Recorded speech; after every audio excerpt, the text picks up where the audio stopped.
All right, so buckle up, everybody. Today's show is going to be shorter and more rage-filled than the usual episodes of Old Man Squad Fantasy Basketball. I'm Dan Vespers. Thanks, as always, for tuning in. Hope you guys have subscribed, particularly to the YouTube channel, because now we've got Noah Rubin's Young Man Squad Fantasy Basketball show rolling. He's Dynasty reviewing every team in the league as we speak. Today, over here, I wanted to just so I went back and forth on a couple of things. So annually, we typically do a lesson learned on how to deal with the trials and tribulations of head-to-head leagues, because there's a lot of stuff that we're all sort of groupthink trying to fix as best we can. But I didn't want to do that one. I don't know. I'll put it off a little bit because I don't know. It's like kind of recycled content for me. I've done this show before, but I know we need to do it. So we're going to get around to it eventually.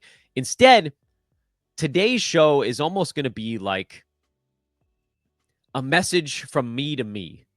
It's like a time capsule edition of Old Man Squad Fantasy Basketball, where I just talked to Dan. I talked to October Dan. Hi, October Dan. I'm April Dan. That kind of shtick. And the main point, well, there will be a couple, because we'll get sidetracked and we'll meander our way through a show at some point. But the main point, the big topic of today's show, of me yelling at future self, is go with your guys, for better or worse. Now, that doesn't mean go out there and overdraft a bunch of dudes. It means don't veer off course at the last minute. Not because it never works, and not because other folks don't get things right. There was a season, I'm trying to think of which one it was. I think it was like 3 years ago or 4 years ago, 3 or 4 years ago. It was one of the post-COVID years where my board just wasn't good. I had a bad year. It's literally the only season in like the last 15 years I can remember, at least, where I lost money on fantasy leagues. It was a train wreck of a year. But that year had some stuff in common with today's main point, which is October Dan, don't do something insane at the last minute.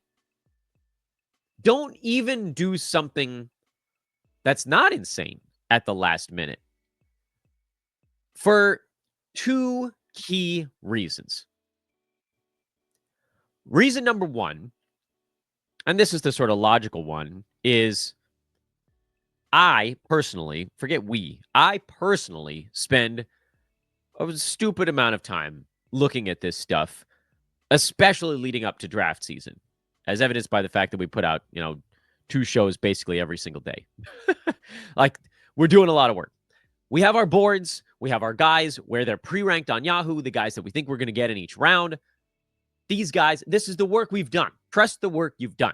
But reason number 2 is that if it doesn't work, whatever you do, you want to be able to blame yourself. Why would you want to be able to blame yourself? That seems silly. Isn't it nicer to be able to pass the buck on to someone else? No, because grown-ups take responsibility. And more than anything, if something goes wrong, you want to be able to look back and figure out why. Bradley Beal, being perhaps the player that I had on the most teams that was the biggest flailing disappointment this year, that was actually on the list of guys that I was intrigued by on draft day. By the way, Beal's per game numbers were not that terrible. He was at 17, 3, and 4 with a steal, half a block, and 50% from the field, 80% at the free throw line. So, it wasn't all that bad. It was not at all what I hoped it would be. And then the bigger issue, of course, was that he basically missed 30 games this year. Scoring was down only a point from last year. Assists were down almost 1.5. That was really the biggest single change for Beal. Also, he's gone back to being an 80% foul shooter after, 3 or 4 years where he was in the mid-80s. Whatever. And rebounding was down this year. It just, he wasn't healthy, and it didn't seem like the effort was where it needed to be.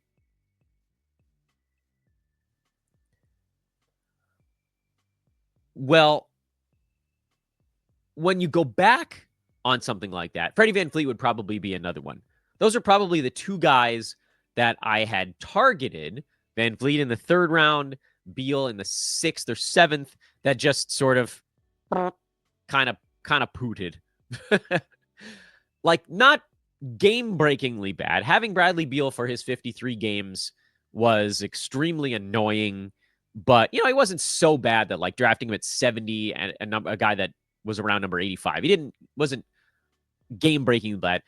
Freddie was probably the worst because VanVleet shot 37% this year. That was like, I don't know what happened to 41, 42. I get it. There was a chance he would go back to 40, but 37, geez. And only 81 at the foul line. Freddie just couldn't shoot this year. That's the thing that I really didn't see coming. And if those were better, if those were, 4% better on one and 2 or 3% better on the other, then he'd probably sit somewhere near top 40. And then you're like, all right, this isn't so bad. So, percentage drop off, that kind of thing. These were the ones where you want to, again, that's not even the point of today's show, is going back to figure out why it happened. You want to be able to figure out what we personally, you, whoever got wrong that led to this problem. Guys, BetOnline is the world's most trusted betting platform and your number one source for all sports betting action. Baseball season is in full swing. We're into the home stretch for NBA and NHL. It's playoff time in both. Oh, these games are good, man. I don't watch a ton of hockey, but my Twitter tells me these games are very exciting. I watch a ton of NBA, and these games are very exciting. And BetOnline has more ways to stay in on the action with the latest odds on all of those, news, scores, and even live in-game betting while those playoff games are going on. BetOnline has the largest selection of odds anywhere. That includes, like we talked about, baseball, hockey, football, UFC. The number one spot for sports wagering info is BetOnline. And if that's not good enough for you, in between games, head down to the BetOnline casino with all the Vegas-style games. Like, they got like 20 different types of blackjack you can play. They got poker. They've got a live casino. They've got all the slot games. Check it out now. What happened yesterday? How did the games turn out from a line standpoint? Indy covered. OKC covered. Lakers covered. All the home teams covered. Couple of unders later in the day. Couple of unders. I thought about fading Dame in his first game in a month and a half. That was definitely the play, and I didn't do it. Lakers, I figured they would bounce back. I didn't know if they would cover, but the under, you're going to start to see more unders as series go on. Anyway, just something to throw out there. BetOnline is the point. The game starts here.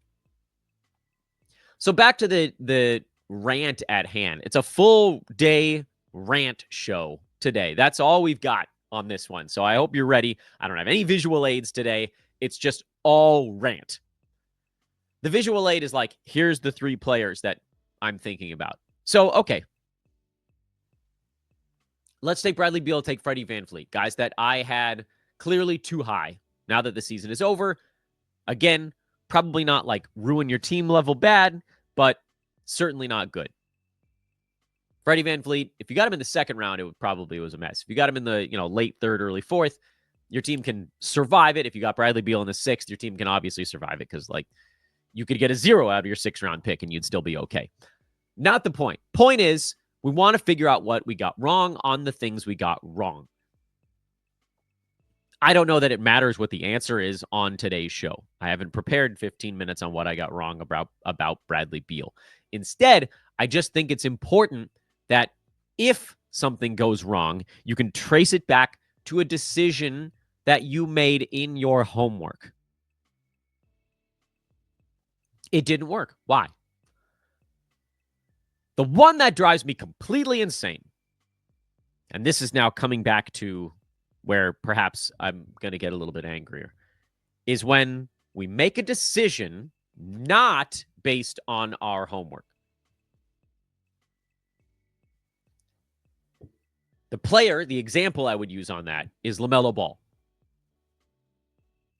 All preseason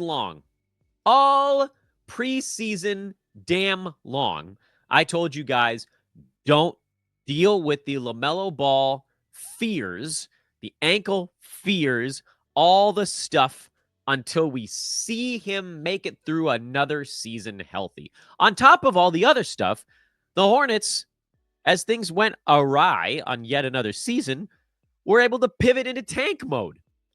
So not only was LaMelo Ball injured on his own, then you go into shutdown stuff. He missed 35 games again this year. And even when he was healthy, LaMelo was number 58 in 9 category leagues. Yes, he was significantly higher in 8 cat because of the 3.6 turnovers, but he was also, I think he might have been the worst punt field goal guy in the NBA this year. I think he had the largest negative impact field goal percent of anybody in the entire league. Taylor Hendricks, who played 3 games before blowing out his leg, shot 22% from the field, and he was the only one who had a worse field goal percent impact by volume, at least of guys ranked inside the top 200. I can only scroll so far. His teammate, Brandon Miller, was basically second on that list. DeJounte Murray was up there as well, but LaMelo was the runaway winner, 21 shots a game at 40.5% from the field. If you're thinking, oh, Freddie VanVleet's got to be up there. Yeah, he was, but he wasn't as bad as LaMelo, mostly because of weighted averages. But it's not about that. It's not about what LaMelo was bad or good at. Because, yeah, 25 points, 5 boards, 7.5 assists. That's fun. Almost 4 3-pointers. That's fun. Is he more built for head-to-head than Roto? Yes, by a very wide margin. But the 47 games, the top 60 ranked, the fact that you basically needed to be punting 2 things to get him anywhere near where he was drafted, problematic. But problems that we could have seen coming. Not could have seen coming, did see coming. And then I did it anyway.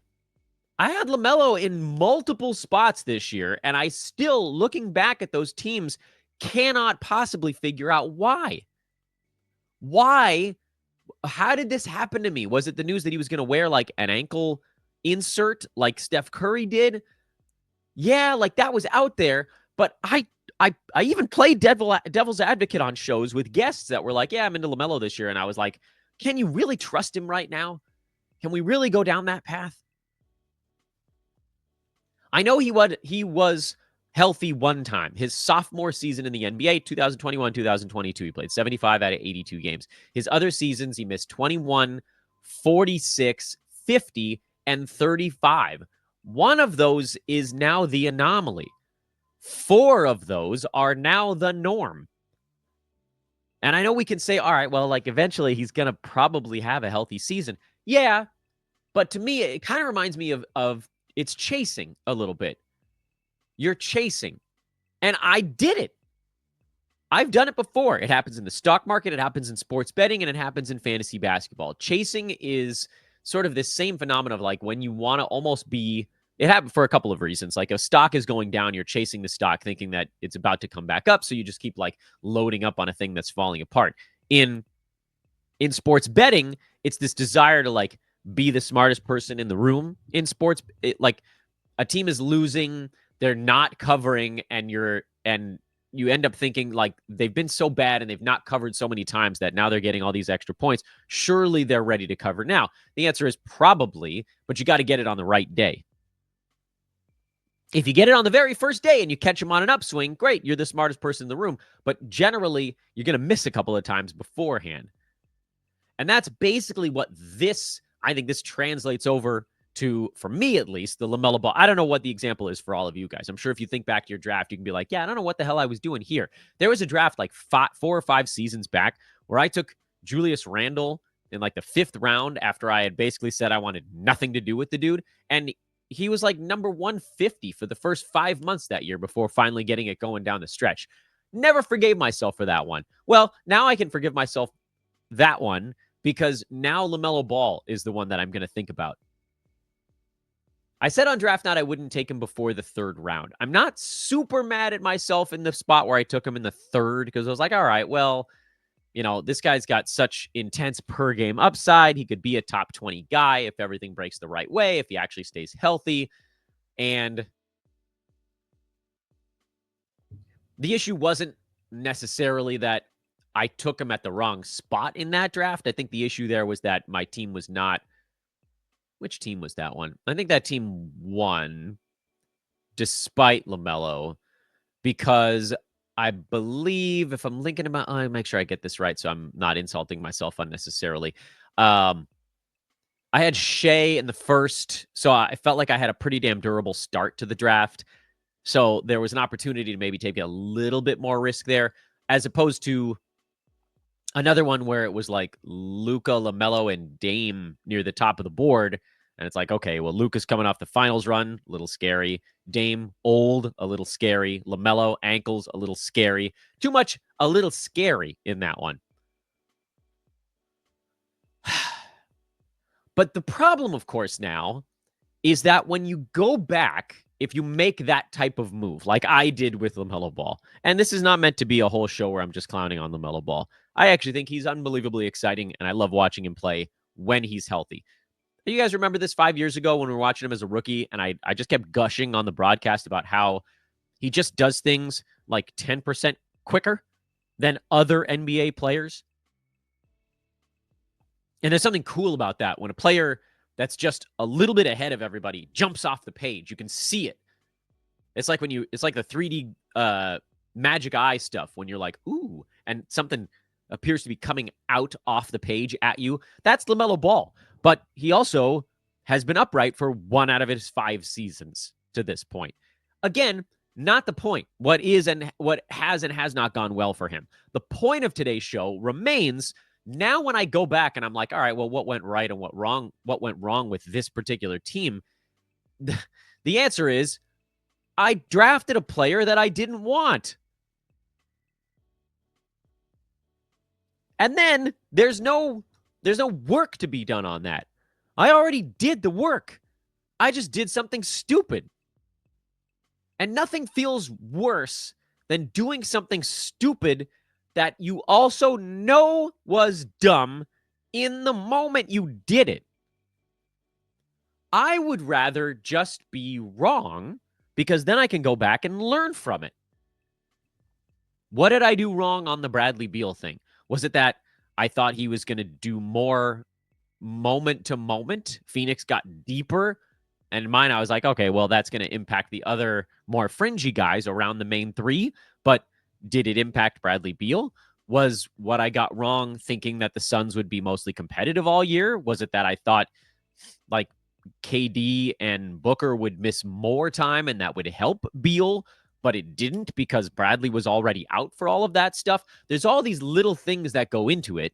Was it just the fact that that team was a dumpster fire from day one and everybody sucked? KD's per game stuff was pretty good, but Booker was lower per game than expected. Beal was lower per game than expected. Brad shot the ball fine. 50% from the field is fine. The assists being lower, was that because of, the like bringing in what if we went back and did the Van Vliet thing? Did we think he was going to shoot 37% from the field? Nope. But this is the important part. And you do it for the ones that you were too low on also. But the season redux, going back through analyzing mistakes, that's such a critical part of us getting things more right next year and the year after and the year after. And frankly, if you don't do a season in review, if you don't go back and try to fix your mistakes on the homework side, on the handicapping end of this, you will get worse and worse and worse because the leagues change. The NBA changes a little bit, sometimes a lot of it, every year. So if you just keep doing the same thing over and over again, you're going to get worse. I don't know at what rate, but you're going to get a little bit worse every year. Figuring out what we got wrong the prior year is a big part of staying good and then hopefully getting better. But when I go out there and we, whoever goes against our homework and just gets something wrong almost for no reason, there's no upside to that. Everything else we do in fantasy has some kind of positive endpoint, which is if you handicap something right, you draft that player, you get it right, you feel great. You can go back and you can say, what did I do right? What worked on this one? If you handicap something wrong, you draft that player and they're not particularly good. You go back, Okay, it didn't work out great during the season, but you go back and you learn from it. That's a positive. The only way that you don't have a positive is you handicap something right, you do the opposite, and then you go back and you go, well, that was dumb. And you can't even learn from it. You tanked a pick / a team / a year or whatever for no reason at all. I would say then, for me personally, and I can't tell you guys what to do on this front, I think it's important to pick a small handful of information sources. For me, I have one, and it's generally my own brain. But I do, and I finally tabulated it up. We did 91 guest podcasts the first year here on Old Man Squad Fantasy Basketball, which hasn't existed for a full year yet, but it's very close. And I'm extraordinarily proud. 91 shows we did with a guest on it over the course of this last calendar year. And during draft season, I'm going to listen to what all these folks have to say because they are extremely sharp, smart human beings. I love hanging out with them. I love talking to them, and it makes my shows more fun and more interesting, I believe. And I'm going to try to take little bits from that. You know, Dyson Daniels being sort of a partial example where I was high on Dyson, and then I had a lot of smart folks come on the show that were also high on Dyson. I thought, okay, good. Feel like we're all going down the right path here together. And I think Naz Reid was another one where I was. No. Who was it? It was a Matt Lawson episode, but I can't remember who he was talking about where I got more in on him. I think it might have been Amen Thompson. Matt, if you're out there, let me know. I've forgotten. We did a show during draft season, and I sort of turned Matt loose near the end of the episode, and I was like, talk me into somebody. And I think it was Amen Thompson, where I was like, yeah, you know, I'm like medium on him. I'm looking at him as, you know, if I can get him around 125, 130, I would do it. And Matt was like, go earlier. It's gonna get good. And he nailed it, man. You needed to go earlier because he moved up the board as draft season went along. And then as soon as one dude got hurt for Houston, which mind you, took 2 months, the Rockets were insanely healthy for the first 2 months of the season, but then it was Amen Thompson time. And we always knew he was good, and we always knew he had the fantasy game, but we didn't know how the opportunity was going to present itself. And then, did it ever. So it's important to take in little bits here and there, try to fill in the cracks on maybe a thing or two that you're missing. But I also think it's impossible to try to hear all the voices at once, because then you're going to have a positive and a negative view of almost every single player on the board. And by the way, I get to this point in the show and I realize that for some reason, every single damn thing I say, someone out there is thinking, who's Dan insulting right now? That's not how we do things. Not on this show, and it's not how we should do things in this fantasy space. I may not have 100% agreement on that point, but that's where I'm at. So nobody is being insulted. I don't know who out there might have been higher on LaMelo Ball. That's not what this show is about. It's not about somebody else getting it wrong. It's about me going against my own work. It could have been any name on the board. It just happened to be LaMelo. Because typically it's going to be an early one where it really, takes a diarrhea on your team. Like if I went against my grain and I drafted someone in the 9th round that I didn't intend to, what the hell do I care? I drop that guy and move on. Do something else. A lot of you guys didn't have your 9th rounders by the 2nd month of the year anyway. This is not shot taking. It never is. Ever. If you think I'm taking a shot at someone on this show, you're listening to it wrong. The shot I'm taking is at me and me alone. I did something stupid. I did something against what I had told all of you to do. And I doinked it. So, October Dan. Hi, this is April Dan, reminding you once again that when you do your work and your pencils are down and you go into your draft, stick to what you know. Find your sources, stick to them, and learn from mistakes. This is Old Man Squad, Fantasy Basketball. I'm Dan Besbris. Hope you enjoyed Rantin' Wednesday, ladies and gentlemen. We'll be back with you again tomorrow with another episode where I think we'll probably take a look at the next 20-odd picks in the Adam King slow mock.